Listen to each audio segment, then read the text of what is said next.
बिस्मिल्लाहिर्रहमानिर्रहीम। अस्सलामुअलैकुम। Centre point सरा ज़ैम मोहम्मद फ़हीम। खैबर पख्तूनख्वा और बलूचिस्तान मुसलसल द तरहगरे पर ज़द की दी और centre for research and security studies दवी यो नवे अशात मख तरागले दे डेटा मख तरावड़े दा और दा डेटा मख तरावड़े दा द द्रे म्याश्तों पारा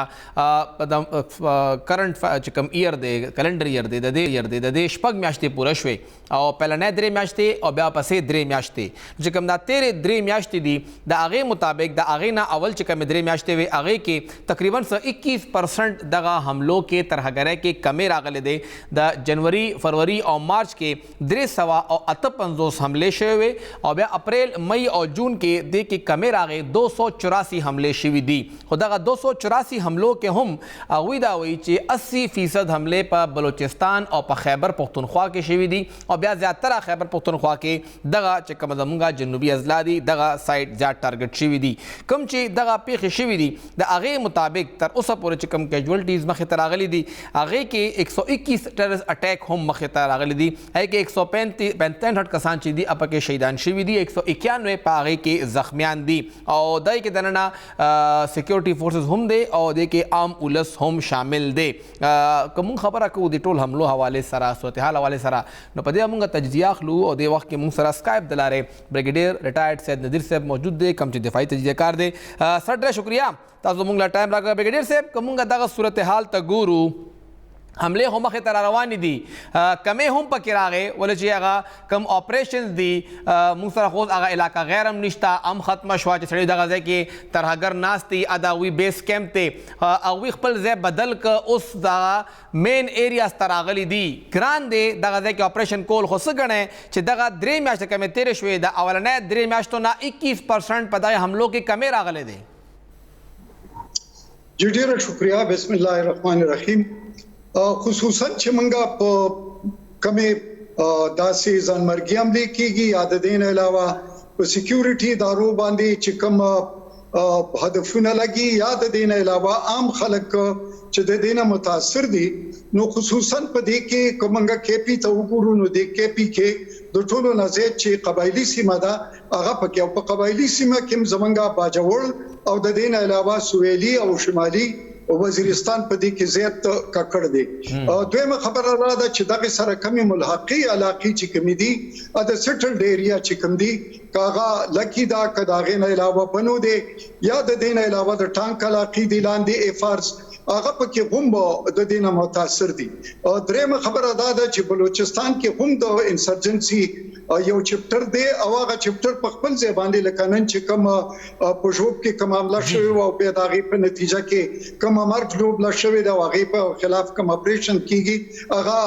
मतलब है चे यो नवे पेखा पदगे के और पदगा लड़ के रागले दा उंदागी तरीका कार छ मंगो था सिग्नेचर इमदगा दे दलता चिता सुकम फिगर्स वर्कड़ो या डेटा मागा पेश करला वाकिदा चे पदी के सो कमे खुरागले दे लेकिन पदी के सजुन के ज़ेतवाले मरागले आगा दादे चे खुसूसन दो आम सिविलियन पर नतीजा के दो सिक्योरिटी दारो नुकसान उड़ान दे हम देर शे वसम पदी के देर शवे दे द्वेम खबर आदा दा चिदा हमले वस दो सिक्योरिटी दारो खुसूसन द पुलिस या द एफसी या द आर्मी आगा कैंपुना चिकम जे के दागुई खानदानुना या दागुई दास्तूग निजुनई दाने दी च मोर्चे डेर कमे मोर्चे आगा भी चिकम जान लवी और कम दोनों रोना लगे लरी भी नो पा आगा लाखों बाने हमला कीगी लेकिन पता से कैंपुनो बाने हम हमले कीगी द्रेम खबरा पकेदादा चिदे खिलाफ वाकिदा चे इंटेलिजेंस बेस ऑपरेशन हम कीगी और बाकी की दागुई मर्ग लोग लागुम दे रखीगी लेकिन द फिक्र खबरा दादा चिपति की देज़ खुसूसन दा द्री मैश्ते की दी और दी की द सिक्योरिटी दारो खलक बनिस्बत दा हुईना चिदा अभी तकरीबन छे यौ सलो नूरलस दगा शवी दी पदी के मजले शवी दी और बल तरफ था द सिक्योरिटी दारो तकरीबन 140 तजेद थी नुता यौ दो फिक्र खबर पके हमरा मोड़ांदे शवेदा बल खबर दा हुमदा चमंगा दे टोल तरीका कार था गुरु और नुवाकिदा चिदा दो कम द ټي ټي پی تحریک طالبان پاکستان چې کوم دی چې هغه د کلنا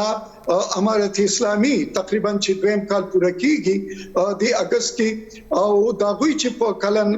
واک اختیار په لاس کې کړی د افغانستان کې نو د دې په دې حملو کې زیاتوالی راغلی وړاندې پروس کال پکې او شپږ 50% باغی کې زیاتوالی راغلی او اوس پکې تقریبا چې د شپېتو نه زیاتوالی راغلی دی نو دا هم یو د فکر خبره ده چې ولې د دغه زمونږ خو دغه توقعات چې کله یو داسې حکومت چې هغه سره د پاکستان خبرې اترې یا وی سره سہولتکاری کړې ده یا وی سره ډیر لاس مرسته کړې ده یا موږ ته یو دوست حکومت وایو نو هغه او بل په دغه په نتیجه باندې پاکستان ډیر تورونه او ډیر دغه په سر باندې اخیستي دي لیکن دغه باوجود پاکستان سره د حساب کتاب کیږي او تاسو یو بل سیس ته اشاره هم وکړه چې را دغه علاقې خو زم شوی دی الته اوس پولیس شوی دی یا تانه کړي دا یا دغه نه علاوه نور دغه ملیشیا چې کموایا الته نوګو ایریا پاتې نشوا خبره دا چې وړاندې چې کومه ذمہداري نه وي هغه خاص خلکو چې هغه ذمہدارو وس کله چې د دوی جنگ تیر شو پاغي کا اپریشن ضرب اعظم شو یا د دینه خیبر 1 خیبر 2 خیبر 3 شو یا د دینه نور اپریشنونه چې وشو په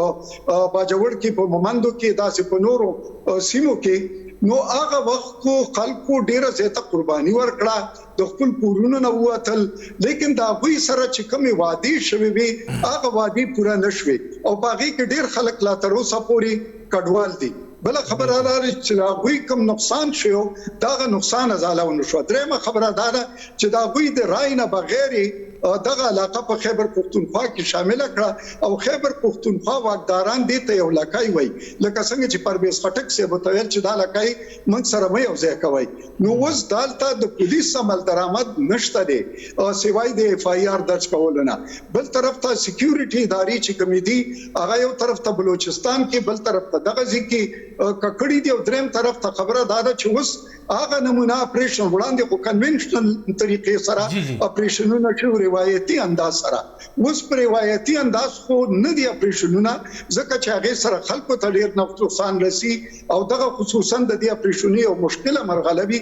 چې یو څوک نه غواړي چې خپل خلکو ته نقصان ورسي لیکن اوس چې کوم کیږي نو هغه ته یو تا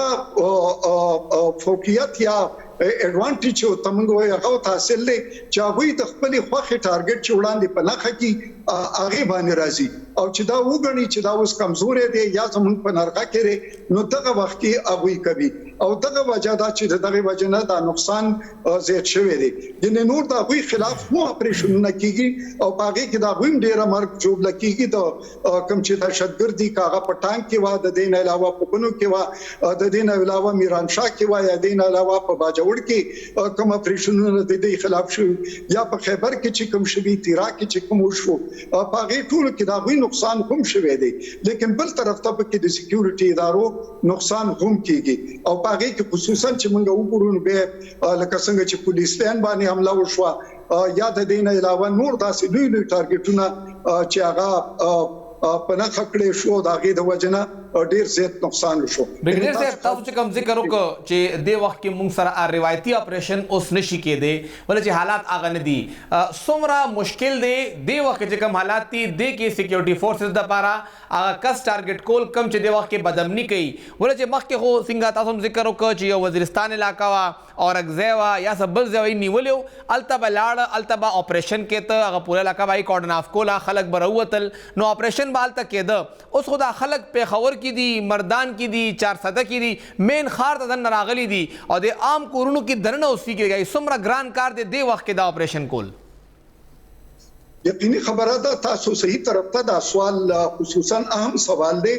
او د دې وجه دا ده چې وړاندې خو یو معلوم سمت او دا جنگ چې کوم دی دا یو بې مخ او بې سمت جنگ دی نو کله چې دا بې مخ او بې سمت شي به د دې خلاف چې کومي کاروایانه کیږي هغه ډېری زیاتې مشکل شي اول خدا دا چې د دوی باره کې هغه نمونه معلومات حاصل کول خصوصا په داسې وخت کې چې هغه عام آبادی ته راغلي وي او هغه خپل سہولتکار سره یا یو داسې کور یا ټکانه کې اوسېږي چې هلته هغه یو قسم لا کرایدار وي یا چا سره د میلمه په تور باندې راشي یا بل طرف ته هغه د شپې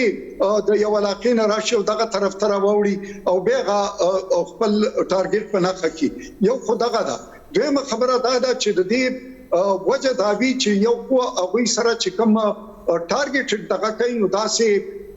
هتیارو ته په لاس راغلي دي چې ناټو امریکا تللی ده باقي کې نایټ ویژن گاګلز چې تمنګ وي دا غي نه علاوه M4 رایفلز چې کوم دي یا ډور راکټ لانچرز یا ګرنیټس چې کوم دي هغه اوس هغوی استعمالوي او دا غي سيني تیزواله یا دا غي دغه چې کوم دي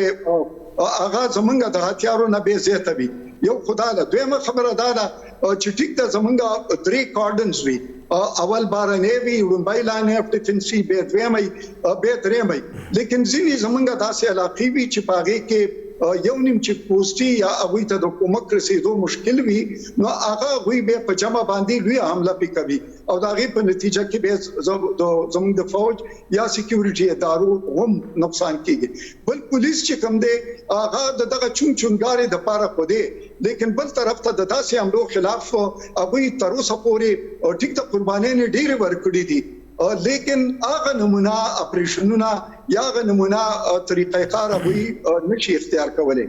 بل سی ټي ډي چې کومه ده هغه د دې خلاف اپریشنونه کوي په خارونو کې یا په داسې کولو کې یا داسې ځایونو کې چې بازارونه وي لیکن به هم پاږي کې نیوه کې هم کېږي او به دا غي خپل طریقې کار د چپاږي کې جګ بلیک او نور بیل کیږي یا معلومات حاصلېږي په دې کې دا ویلي مشران هم د ټي ټي پی په نخکړې شوی دي کاغه افغانستان کې دي کاغه دی علاقو کې دي هغه هم ان اوس تاریخ پکې نه وو د دین علاوه خراساني وشو د دین علاوه سربکف وشو دا سنور د لوی دغه شوی دي لیکن په هغه کې موږ دغه طرف ته تویم چې په هغه کې هم وسو دی او د مشرای جنگ شروع دي او دا هغه مشرای جنگ او وجه چې کوم دي هغه دا غوي زون اف انفلوئنس چې دا زماله قره دینه وزبه تاخلمه د کې به زما اختیار وي یا څوک وای چې نه زبا د ټي ټي پی مشرما هغه چې کوم دی هغه دومره فعال نه لري دغه یو سیزم فکر او چت شوی دی. دریم خبره دا ده چې هغه کې اوس زمونږ د انټيليجنس ادارو یا نور خلو سرایت پکې هم شوی دی نو دا غي معلومات هم حاصلېږي چې هغه یې څه کوي. بګډر صاحب تاسو کوم خبره وکړه تاسو څنګه ذکر مو چې دا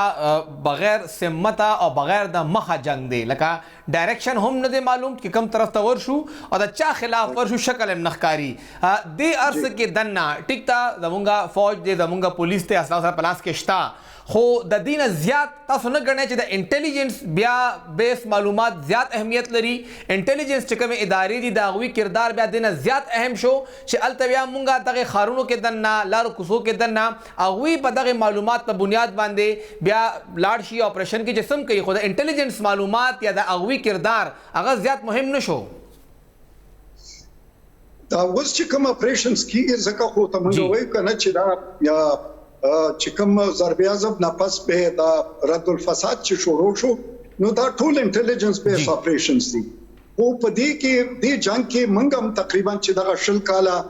نزيد تیر شو په دې کې د سکیورټي ادارو ډیره لوی تجربه شوه ده. دویمه خبره دا ده چې زمونږ انټيليجنس ادارې هم په دې کې ډیره تجربه او دا غي نه علاوه په دې کې ډیر زیات داسې لاري چاري اختیار کړې دي یا طریقې کار اختیار کړې دي یا داسې طریقې یا آلات یا د دې نه علاوه خپل ایجنټس چې کوم دي یا خپل د معلوماتو یو طریقې کار چې کوم دي هغه تاسو اسټابلیش کړي چې دا غي په نتیجه کې اهم معلومات را رسي لیکن ځینی وخت تاسو وشي چې معلومات ته جمع کې او اغه نه به یو نتیجه راو باسي او دا غي هغه بالکل هغه هدف کې چې دا غوي هدف څه دي کم ټیم ته برازي او کم ټیم کې بای کوي په دغه وخت کې لګ وړاندې دوستا کیږي او دغه وجه ده چې ځینې حمله دا غي نه د ټیم نه وړاندې وشي. یعنی اکثر داسې بل خبره ده چې تاسو خبرونو کې اکثر هغه ریپورت کیږي چې کوم حمله وشي او دا غي په نتیجه کې مرګ جوړ وشي هغه خبرونه ناراضي چې کوم هغه د انټيليجنس بیس باندې کوم اپریشنونه وکي هغه کې نیوکه وکي یا بل طرف ته دا وی چې کوم ارادي وي یا دا وی چې کوم هدف وي هغه نه وی وتم وي یا وی ونیول شي یا دریم طرف ته دا هغه په هغه ځکه مرګ جوړ لوشي په دې چې اوس پکې زهر هم چلیږي، اوس پکې ټوپک هم چلیږي، اوس پکې په خپلو کې جګړه هم چلیږي، دغه څیز پکې هم روان دی. نو دا یو داسې تاسو ته مې ویلي لکه بې مخه جنګ دی، او بل داسې یو جنګ دی چې دا د عام سړي او د شیشکې ترمنځ دی. نو د شیشکې نه لاره معلومه ده، او نه ټیم معلوم دی، او نه سمت معلوم دی، او نه رنگ او وجود معلوم دی. نو دغه وجه ده چې د دې د وجه نه داسې قسمه دغه کېږي. او بل دا زمونږ خو د فوج او د سکیورټي ادارو د انټيليجنس ادارو ډېره زیاته تجربه ده. حالانکه تاسو وګورئ چې افغانستان کې ناټو پاتې شو یا د دې نه علاوه امریکا پاتې شو، سپر طاقت او د دوی د جنگ ماشين چې کوم ناټو وو، لیکن دا غي به وجود خو د دې جنگ خلاف کامیاب نشو او څنګه تیښته وکړه. لیکن موږ سره چې کوم د افغانستان سرحد دی، کاغه ایران طرف ته وګوري یا دغه طرف ته وګوري، نو تقریبا 100 کیلومتر نه زیات دی، او اکثر باندې تګ را تګ د خلکو عام دی. او بل طرف ته چې وګورو نو په ډیرو رشتو کې هم شریک یو، نو هغه نمونه اکشن زمونږه نشو اخیسته چې کوم د پولی نه هغه طرف ته دي، ګینه به په کې هارت پر سوټ او دغه حساب کتاب یا بل طرف ته همکاري ته کې هم راځي چې موږ وته یو چې یو طرف ته سټک او بل طرف ته سندان. نو هغه طریقه چې موږ برګیډیر صاحب تاسو کوم خبره وکړه چې دا اخر هوپرونه اغاړه دي، زبلک دي خارونو تراشما، پیښور شو، مردان شو، سوات شو، کوهاټ شو، بنو شو، د اولس د کې څومره کردار دی؟ پولیس ایکټ کې دنه خبر شتا یا پولیس ځان لا رولز هم چینج کړل چې کم قصبه علاقې ته نه راځي، اب راځي پولیس سټیشن ته، التبه انټری کوي، مالک مکان کرایدار دا ارس کیږي، خو د عام خلکو خپل غیر چاپیرا خپل محله کې خپل اجره کې جمعه ته تک راتک په خلکو باندې نظر ساتل په دغه جنگ کې هغه څومره مهم دی؟ د عام خلکو خو ډیر زیات مضبوط کردار دی، بلکې هغه خو یو قسم لا جرړی دی، او دا غینه پته لګي چې کم سړی بارانه دی، کم سړی مشکوک دی، کم سره د خاندان راغلی دی یا ځان له راغلی دی، یا د هغه رابطې چا سره دي، یا هغه کم قسمه خلکو سره تعلق لري، یا د هغه تر راتګ په کومه طریقه دی، یا هغه کومه وخت کې هغه د کور نه بهر وځي یا راځي. نو دا ډیر شیزونه دي چې هغه باندې داسې نظر. لیکن عام طور منګه قوم چې کوم دی ټیک دا ریزیلینټ ډیر یو، یعنی منګه یو سختي برداشت کولې شو، جنگ برداشت کولې شو، لګه برداشت کولې شو، تکلیف برداشت کولې شو، ډېر قرباني ورکولې شو. لیکن بل طرف ته من کې عام طور دغه اویرنس چې وتوي هغه پکې نه وی چې را په داسې سيزونو باندې منګه یو پرو اکټیو اپروچ چې واخلو چې را پاغي باندې وخت باندې معلومات ورکول، یا په دغه باندې نظر ساتل، یا د شک په نگاه باندې خلکو ته قتل، منګه یو قسم لا ملما یا داسې غونټي په نظر باندې ولکه سر کوم وګورو چې کلم واقع کیږي بعد کې خبر راشي دغه محله کې اوسې د هفته مخ کې راغلو فلانی کس سره سلام دعا وا او د خوړو خبر نوم چې دا کس څنګه راغی، نو د اولس کردار ډېر انتهایی مهم دی چې هغه بیا مخ کې رپورټ چې دا کس نه پیژنم د علاقې ته راغلی دی. او دغه وېمه کنه چې دغه سیس کې زمونږه سستی ده، چې دغه سیس ته مونږه زیات دغه نور کو پرې چې دغه راواداری ډیره زیاته ده، ملمستیا ډیره زیاته ده، او بل دغه به چې چا مل مرغلې نو به دغه په ذمہ باندې دغه کوي، یا د چا نوم چې خلی نو هغه طرف ته تلارم کوي او مرګرته هم کوي. نو دغه یو سیس زمونږه د معاشري یا زمونږه د کلچر یا زمونږه د روایتو یو حصہ ده، او دا غینه ناجایز واقعي ده چې ناجایزه پیدا وچتيږي. او بل سیس دا هم دی چې دا علاقه د دینه وړاندې تاسو کتلې دي چې د پنجاب په نسبت یا سند په نسبت چلته ډیر زیات کمواله په دې کې راغلي دي، زمونږه خصوصا قبایلی سیمه او د دینه علاوه چې د پیښور یا د دیر یا د سوات دغه علاقې چې کوم دي یا بنو یا ډیر اسماعیل خان هغه ته سوویت یونین خلاف چې جنگ وو هغه کې هم استعمال شوی و، او د دین علاوه په دې جنگ کې هم استعمال شوی دا. نو دغه سره بلد هم ډیر زیات دي، او دغه بلدتیا چې کومه ده نو هغه د دې یو وجه ده چې را دا یو روټین کار دی، دا یو نوې خبره نه ده، او ته نخکاری.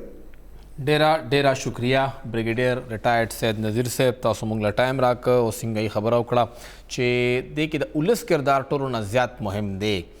ستاسو زمونږ چې زمونږ چنګاون کې څوک اوسیږي او کس زمونږ محلې ته راغی और अल तक उसी के लगे आदे सकई चा सर मिलावीगी कन्नवे कस्त नोवल रागले दे और कन्नवे कोर चापा कराया वागश्त अवल हमून खुशाली कुछ दमा कोर कराया 10,000 या 2,000 जोड़ी की बल्कि माला शल 50,000 रुपये राकई मज़ेज़र पर कराया सातम हो आया आगा कस चिकम अल तमा कोर पर कराया अखली लगे दे आगा सल अखली लगे दे पुलिस मुतल्लिका ताना तासो खाम खाजान सर एतमाद के अखला दानवी चखपल दगा लशल रुपो द पारा तासो पूरा इलाके अमन चे दे आगा पदाओ लगावे आगा खलको तो नुकसान और रसियो सब बखपर मिले देश है दाना आगा धमाका या फायरिंग ब्या कस कस तनुगुरी आखो ब्या कीगी आई के तासो बचीम तासो कोरम रातलीशी नुजका लगोनते के तासो खपला जिम्मेवारी और खपल किरदार हो मुको रहे और शंदा माखलो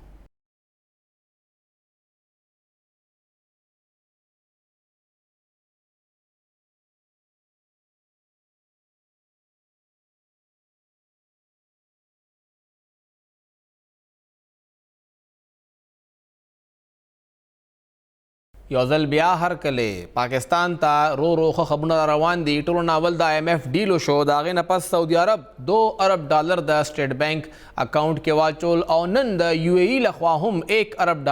द पाकिस्तान स्टेट बैंक रिजर्व तरालल नो $3 अरब पर 2 रोज़ों के पाकिस्तान ता मिलोशु $1 अरब बाद IMF हम उमदग हुकूमत ता दगा म्याश के धनना मिलोशी तकरीबन $4 अरब दा हो कन्फर्म दी पाकिस्तान ता मिलावीगी हो बर खाता कमुंगा गुरु नो चेकम लेटर ऑफ क्रेडिट ते LCs चिदी आगा ओसोम बंदी और दगा LCs बंदे दो दवजना यो ख्वाता हो इंपोर्ट बंदे बल ख्वाता हो एक्सपोर्ट ता हम मसला शुआ जमुंगा खपल एक्सपोर्ट हम नशु मैनेज कोले और जमुंगा ताजर बरादरी टोलो ना ज्याद नुकसान दे वक्त के अगवी तकीगी चागवी ऑर्डर जगस्ती दी माल रसूल दी या बार नाई माल रागुस्ते दे देख ऑर्डर पूरा कुल दी दागवी दे वक्त के इंतहाई सख्त सूरत हाल दे या बहरानी कैफियत ते पदेबा खबर को दे वक्त के मुझे टेलीफोन दलारे द सरहद chamber of commerce and industry साबिक सदर हसनैन खुर्शीद साहब मौजूद दे। हसनैन साहब बहुत शुक्रिया। हसनैन साहब अरबों डॉलर आ रहे हैं लेकिन LC नहीं खुल रही, ये क्या वजह है कि अब तक हुकूमत LC नहीं खोल रही और बतौर ताजिर क्या नुकसानात हैं हमारी ट्रेडर को, ये बताइए LCs ना खुलने की वजह से। जी बड़ी मेहरबानी जी फहीम साहब। बात इस तरह है कि LCs के हवाले से पहला जो वादा था इसहाक डार साहब ने किया था बजट स्पीच के दौरान फ्लोर ऑफ द हाउस किया था कि LC पर से पाबंदी हट गई है, तो हम सब बड़े खुश हुए कि चलें ये सब मसला हल हो जाएगा। उसके बाद जब ईद से एक दिन पहले जब IMF का जब इनको बोर्ड लेवल की मीटिंग के ऊपर इनको अप्रूवल आया तो उसमें भी इन्होंने अंडरटेकिंग दी थी IMF को कि ये जो कंडीशन है LCO पे पाबंदी की ये गवर्नमेंट ने वेव ऑफ कर दी है।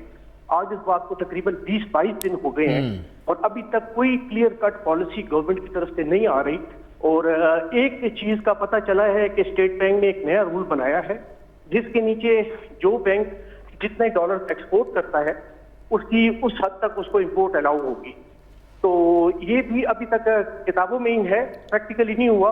लेकिन अभी तक जो बेसिक कमोडिटीज हैं उनकी LC में थोड़ी सी रिलैक्सेशन हुई है, लेकिन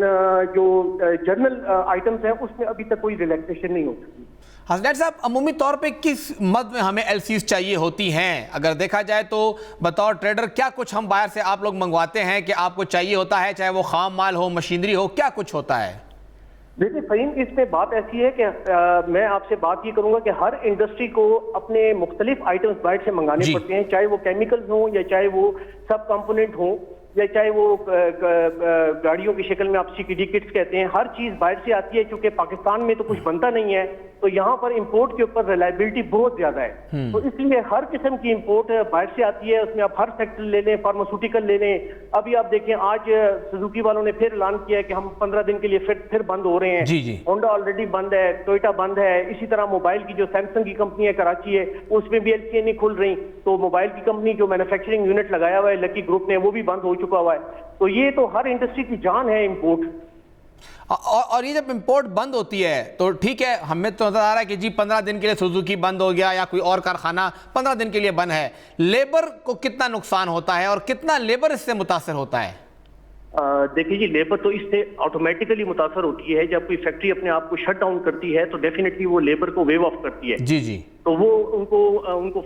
फारिग करती है उतने दिनों के लिए। तो डेफिनेटली लेबर तो घर बैठेगी, उसने बंद फैक्ट्री में आके तो बैठना नहीं है। तो लेबर तो ऑटोमेटिकली इसमें तो जितनी इंडस्ट्रीज होती हैं सारी उनकी साइमल्टेनियसली उनकी लेबर तो खामखा इफेक्ट होती है। सही। अच्छा असनैन साहब, ये जो आपने बात भी की कि कोई एक नई पॉलिसी आ रही है कि एक्सपोर्ट जितना इंपोर्ट जितना होगा उतना एक्सपोर्ट भी हो, दोनों को बैलेंस करने की बात हो रही है। इस हुकूमत के पास अब 1 महीने से भी कम का वक्त रह गया है। अगर ये हुकूमत अपना वादा पूरा नहीं करती तो क्या ये एलसीज खोलने का इख्तियार निगरान गवर्नमेंट के पास होगा? देखिए जी, एलसी खोलने का इख्तियार की जो आप बात करें ना, इख्तियार आप ब्रॉड लेवल पे कुछ देखें तो इख्तियार की बात ही नहीं है। इनके पास डॉलर्स है ही नहीं। अब कल इनको सऊदी से 2 अरब डॉलर मिला है, आज गालिबन यूएई से भी 1 अरब डॉलर मिल गया है। जी। और अभी आईएमएफ बोर्ड की मीटिंग हो रही है और हमारे प्राइम मिनिस्टर साहब सुबह से 4 जलसों में दुआएं मांग रहे हैं। हर जलसे में वो जहां पर जाते हैं कंप्यूटर बांटने के लिए वो दुआएं कर रहे हैं कि हमारा उनसे आज की एग्जीक्यूटिव मीटिंग में आज हमारा बोर्ड, हालांकि हमारे एजेंडे में भी दूसरे नंबर पे नाम है पाकिस्तान का। जी बिल्कुल। तो ये बात ये है कि ये बात अगर डॉलर आपके पास अवेलेबल होंगे तो आप इंपोर्ट करेंगे ना जी। ये निगरान का या मौजूदा हुकूमत का या आने वाली हुकूमत का ये तो एक ऐसा किसी का पर्सनल ख्वाहिश पे तो ये चीज बंद नहीं हुई हुई, अवेलेबिलिटी नहीं है डॉलर की गवर्नमेंट के पास आज गालिबन कोई। सर इसमें एक चीज ये भी आती है कि डॉलर फिर गया किधर? जब डॉलर पाकिस्तान में आया था तो वो गया किधर? कुछ इल्जाम लगता है कि हमारा अफगानिस्तान का बॉर्डर है, यहां से निकलता है, एफआईए छापे भी मारता है। डॉलर मार्केट से गायब कैसे हो गया? स्टॉक एक्सचेंज जो है वो 45,000 की हद भी उबूर कर गया है, अचानक से उसमें इजाफा हो जाता है, लेकिन डॉलर मुल्क में नहीं है। डॉलर तो देखें कि डॉलर तो पाकिस्तान के पास जैसे ही ये पीटीआई की गवर्नमेंट खत्म हुई थी तो उस वक्त हमारे रिजर्व तकरीबन 9 बिलियन डॉलर्स पे थे जी। और उसके बाद इनको जो इन्होंने बाहर की पेमेंट्स की हैं, जो इनकी ड्यू पेमेंट्स थी बैंकों को और चाइना के कमर्शियल लोन्स थे उनको पेमेंट्स की हैं, वो डॉलर वहां पर निकले हैं। एक्सपोर्ट डॉलर स्मगल भी हो रहा है अफगानिस्तान, इसमें भी कोई शक नहीं है। अफगानिस्तान का आज का रेट भी पाकिस्तान के मुकाबले में 4 से 5 रुपए ज्यादा है, शायद इससे भी ज्यादा हो। तो डॉलर तो एक्सपोर्ट स्मगल हो रहा है, लेकिन गवर्नमेंट ने अपनी पेमेंट्स भी की हैं और अपने आप को डिफॉल्ट से बचाने के लिए इन्होंने अपनी जो जितनी पेमेंट्स थी वो सारी की हैं और वो यहीं से हो रही हैं, तो इसलिए डॉलर कम हो गया। सही। आपने हर तरह का दौर देखा है, फैमिली भी आपकी पूरी ट्रेड के साथ ही मुंसलिक रही है। ये जो बहरान हम देख रहे हैं, इसहाक डार साहब कंपेयर करते हैं कि 98 में भी ऐसा ही बहरान था। क्या ताजिरों के लिए भी उस टाइम ऐसा ही बहरान था या वो मुख्तलिफ था, ये अलग से है? नहीं जी नहीं, ये जो बहरान है इस वक्त जो चल रहा है, मैं अपनी जितनी भी मेरी जो उम्र है मैंने आज तक ऐसा शदीद और ऐसा खतरनाक बहरान नहीं देखा। और इसहाक डार साहब जो क्लेम कर रहे हैं 98 में जब इन्होंने एटमी धमाके किए थे और डॉलर को इन्होंने 46 रुपीज से फ्रीज किया था, वो हालात भी इन हालात से बहुत बेहतर थे। ये जो हालात चल रहे हैं ये बिल्कुल मतलब ये कि बहुत हम खराबी के दाने पे खड़े हैं। तो इसकी बेहतरी सर फिर कैसे आएगी? क्या जानिब ताजरों से तो कभी किन्होंने पूछा नहीं कि आप लोग बताएं क्या रास्ता होगा, लेकिन क्या हमारी जो पाकिस्तान की ताजर बरादरी है ये मिल के कोई ऐसा लेटर, कोई ऐसा बुकलेट बना के गवर्नमेंट के सामने रखे कि जी हमारा ये प्लान है, हमें ये करना है अगले 2 साल में, 5 साल में, 10 साल में?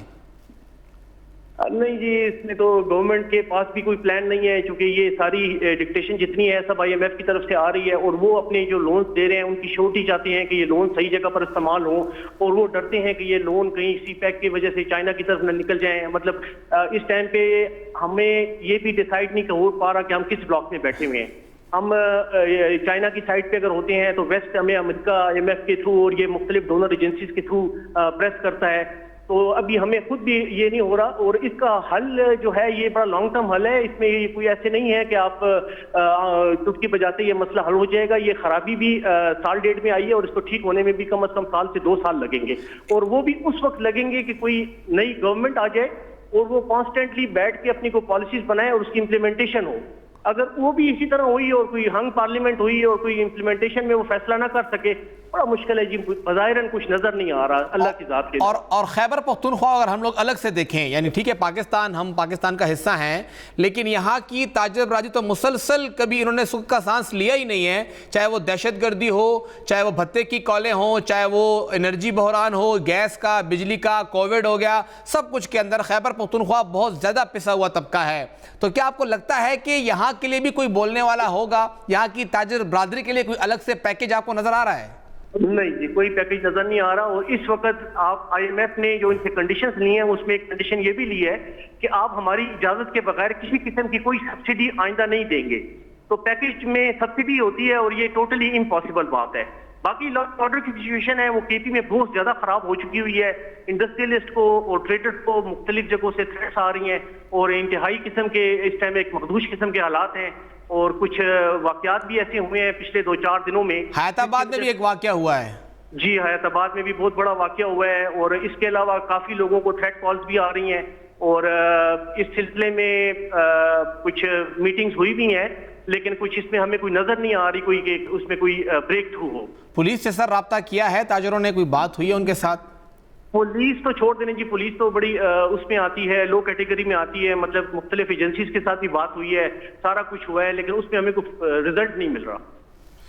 बहुत बहुत शुक्रिया हसनैन खुर्शीद साहब और सिंगाई हुए हालात से ढेर ज़्यादा खन दी यो ख़त्म द मुआशी बहरान खबर कुन बल खुदा अमन मसला हमदा खैबर पुख्तनख्वा के खुदा ढेर ज़्यादा दा कि कसर 2 पैसे जेब के ओश बस ब्याद खैर नवी यो ख़त्मूंगा उमदा से हसनैन साहब परंगे खल को मिनतुन को राश है देखो इन्वेस्टमेंटों के देखो कारखाने लगे खल को रोजगार मिलो सिंग अगराशी इला कारखाना लगोले नहीं चे ब्या अगता परचम मिलोशी दागा पकोर बांधे बम धमाकी मुशी दागा पर गाडो बांधे डजी मुशी और ब्या दागा ना दागा पैसे अगस्ती कीगी और अगता द जान खतरा हम मख तराशी नो खैबर पख्तूनख्वा के डबल चैलेंज दे सिर्फ माशी बहरान नदी कतल दा नदी कतल चे पैसे इश्ताओ कना तुमरा दे ज़्यादा कम दे दाम कतल दी चे कम कस दलता पैसे लगई दागा जान समर महफूज दे दागा ख़ानदान समर महफूज दे और दाम नौमान सूरत हाल खन न दे हकीकत हम दक्का दे को मुंगा डेर हुआ चे हालात कंट्रोल दी दस से नदी हसनैन साहब हम जिक्र हो चे हालात कंट्रोल नदी और दागा सोच उड़ान दे हैदराबाद के दयो ताजर पकोर बाएँ दस्ती बम हमला हम ओशवा ओम दे द पारावा चे माला कलंग राका और दे द पाराबाद जमंगा टोल सिक्योरिटी इदारों ता उस विजिलेंसी पकार चराबासी राविक्षी और दाकार जर तर जर की दानवी चे दाशी ब्या खूरशी और ब्या खलक दे हाँ कमलट डर पातिन दी अगर हम दगा सुबह प्रीदी और नूर हम जमंगा बहरान ज्यादशी ये शंदा माखलू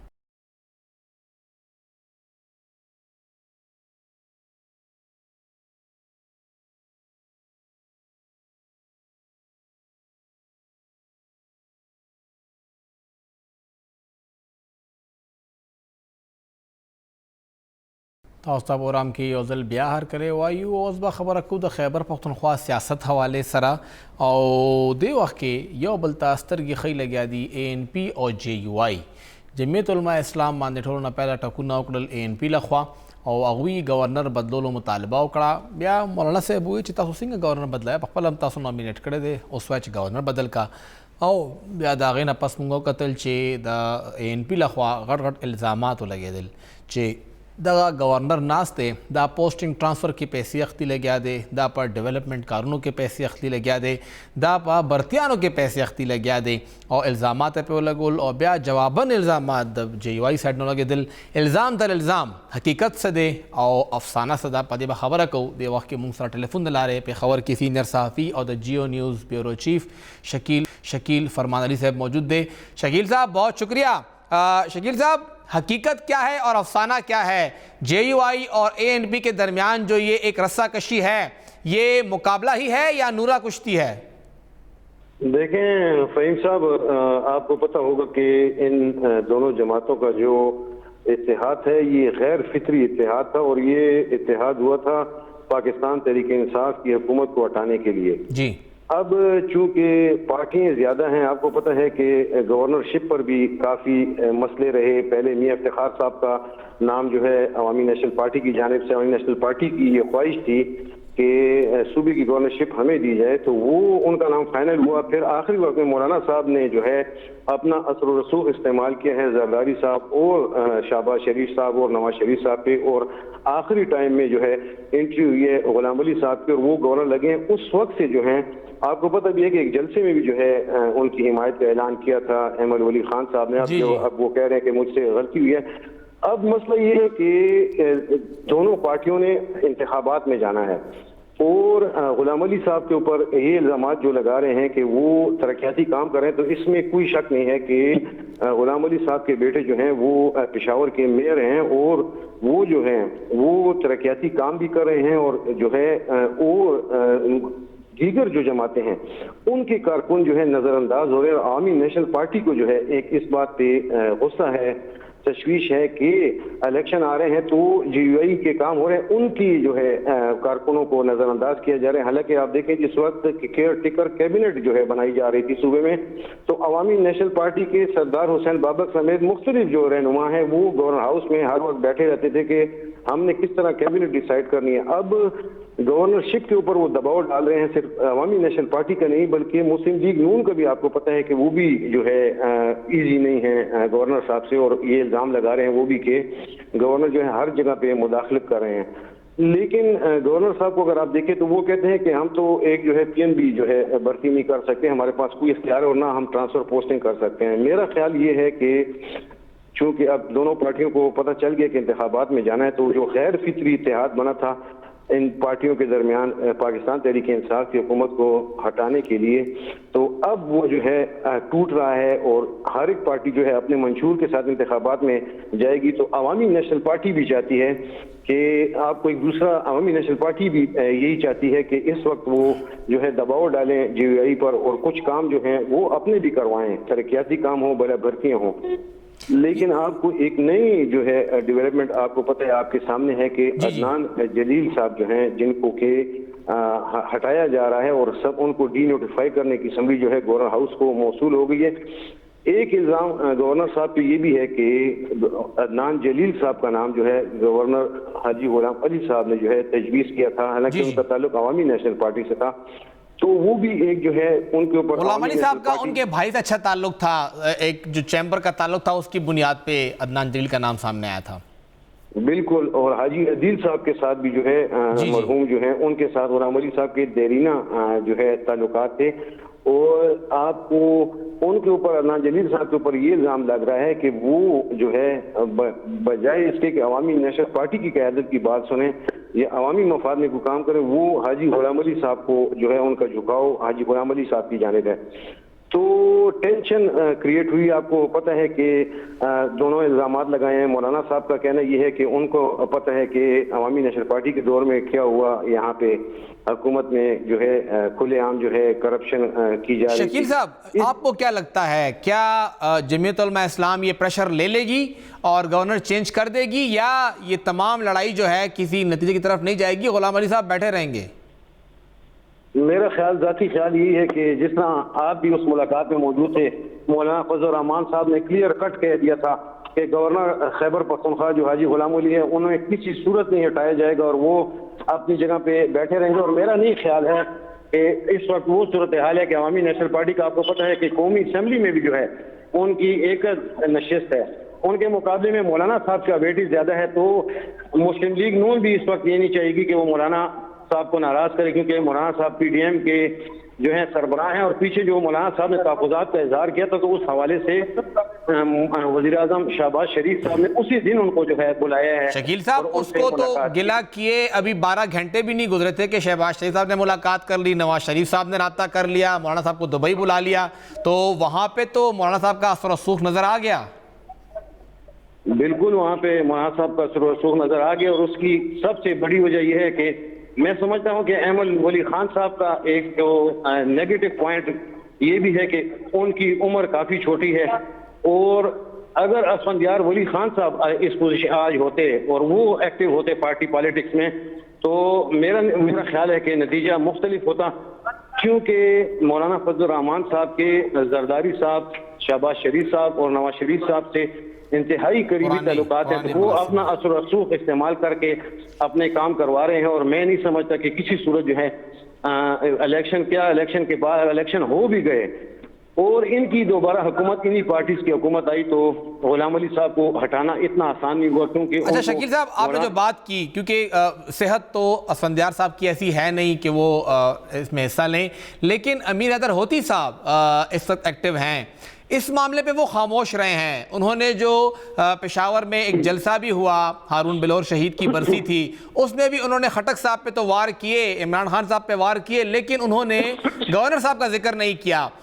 तो क्या समझते हैं, हमें ANP भी यहाँ पे कोई तकसीम नज़र आ रही है, अहमद वली खान साहब का अपना ग्रुप और साथ ही हैदर होती का अपना ग्रुप, या नहीं अंदर से मुत्तहिद हैं वो?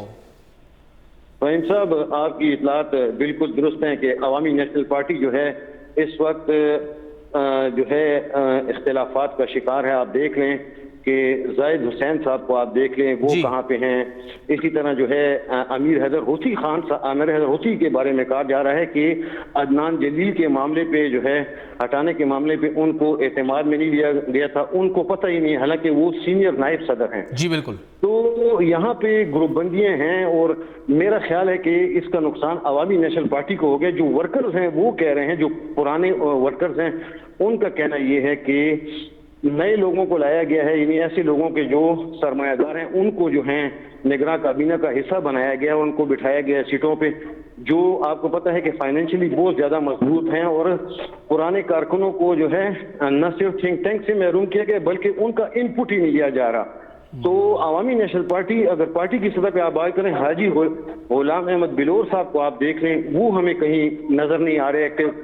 हालांकि ये वक्त ऐसा है कि अहमद वली खान साहब को जो है इन सबको बिठाना होगा और इनसे मुशावरत के बाद जो है फैसले करने होंगे।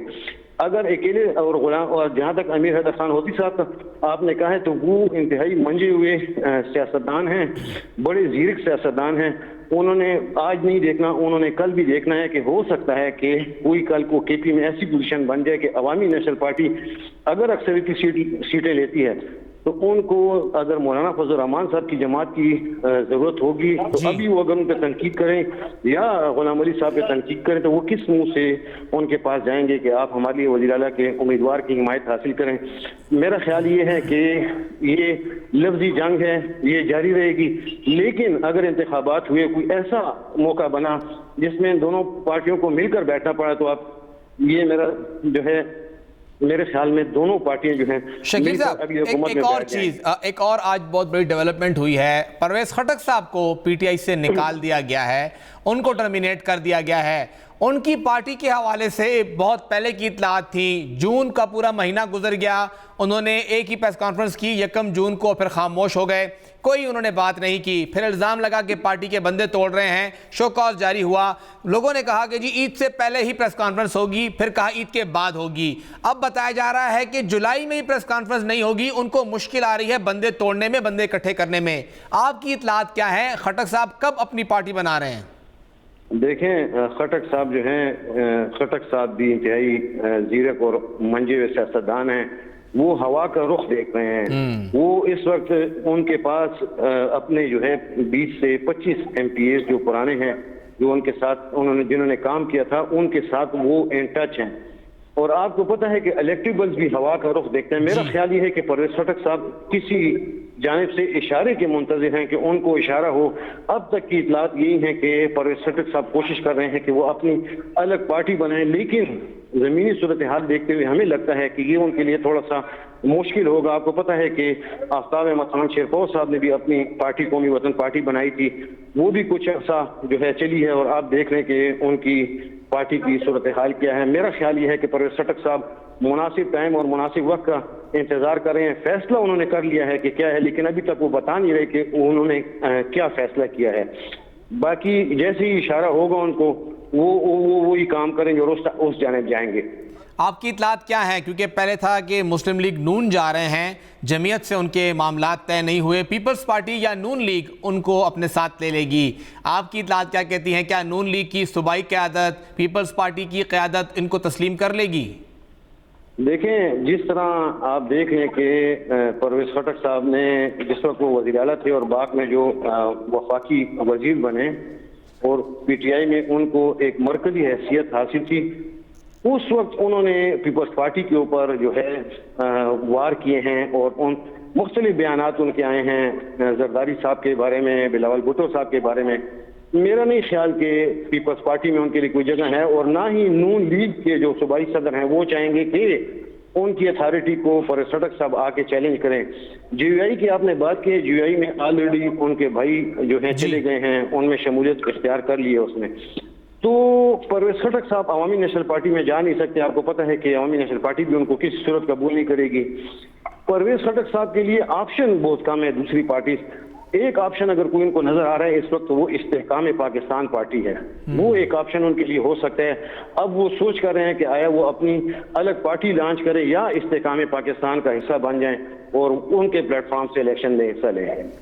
बहुत बहुत शुक्रिया शकील फरमान अली साहब और सिंगाई खबर उकड़ा खुदा खबर उकड़ा च ANP और द जमीयत उलमा इस्लाम झगड़ा तशे खबरी दी दिबम खबर कई आइबम खबर कई हवाई फायरिंग दे अगर रवान दे امیر حیدر هوتی صاحب هغوی د شکیل صاحب مطابق دونه اعتماد کې نه دی اغستې شوی، خو دا د اے این پی سایډ نه یو سټریټجي هم کیدی شي چې امرا اګریسیو راځي، هغه به سخت بیانات ورکوي، څومره هم الزامات لګیدي شي ابه لګوي که سبا له الیکشن نه پس مونږ یو ځای کینو نو بیا به زمونږ د پارټۍ چې کوم سافټ سایډ دی یا زمونږ یو سافټ فیس دی امیر حیدر هوتي صاحب ابه رامخې ته شي او هغه به بیا مخکې مذاکرات چلی، نو دواړه یو بل سره روان دي، دننه پارټي یوه ده او بهر دوی داسې کوشش کوي چې دواړه چلی، بل خواته جمعیت علما اسلام دوی به کله هم دا سیټ پرې نه دي، همدغه ګورنرۍ په سر خو به دوی حکومت جوړوي، هغې دپاره دوی پلانینګ کړی دی، خو د پی ټي آی نظر انداز کول دا غلطۍ به نه جمعیت کوي او نه این پی کوي، دوی خپلو کې هم جګړه کوي، خو د پی ټي آی دپاره به هم توړ دوی دپاره انتهایي ضروري وي. پروګرام وخت ختم دی، اجازت راکړئ، د الله په امان.